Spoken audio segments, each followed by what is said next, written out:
Hello, I'm Christy Olson. I am one of the student service coordinators with the Multisensory Reading Center, and I am here today with Marie Havens. Hi, Marie.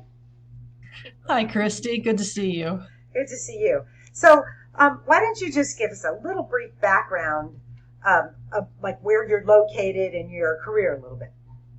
Okay. I live in Michigan, just north of Ann Arbor.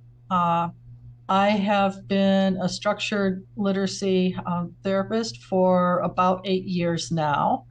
Uh, so, my first career was in physical therapy, and this structured literacy intervention is the second career for me.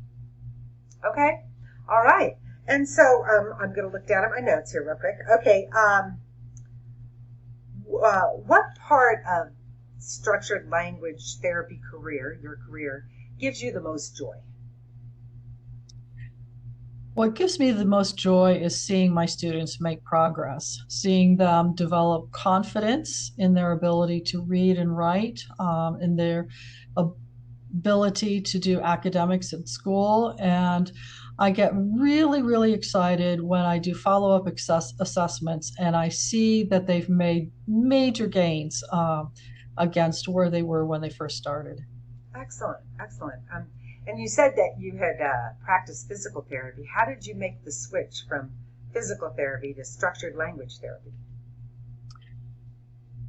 That was a long journey for me. I left physical therapy when our family was transferred to Tokyo, Japan. We ended up spending 10 years in Tokyo, so my life took a different path. And while we were in Tokyo, two of my children were diagnosed with speech, language, and literacy difficulties. So because I didn't have a lot of resources in English while I was in Tokyo, I got online and I read books and I learned as much as I could. Uh, I was already teaching them how to read and write in English, but it was very slow going. And um, but once I had an idea of what the difficulties were and I began to learn, I realized that an Orton Gillingham approach to teaching reading would be the best for them. Okay, okay, all right.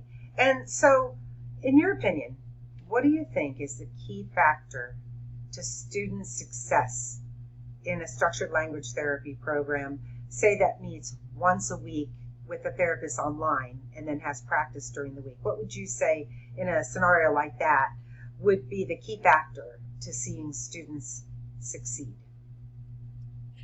The key factor is the parents' involvement, the parents' willingness to ensure that the student has a place to work during sessions and during while they practice that is a low distraction area. So we don't want dogs and kids and other people moving through the area frequently. So low distraction area, parent really structuring the time, ensuring that the student comes on to into the session on time and with all the materials present. In addition, I find that the students who make the most progress have parents who get involved in helping them practice, helping their child practice during the week.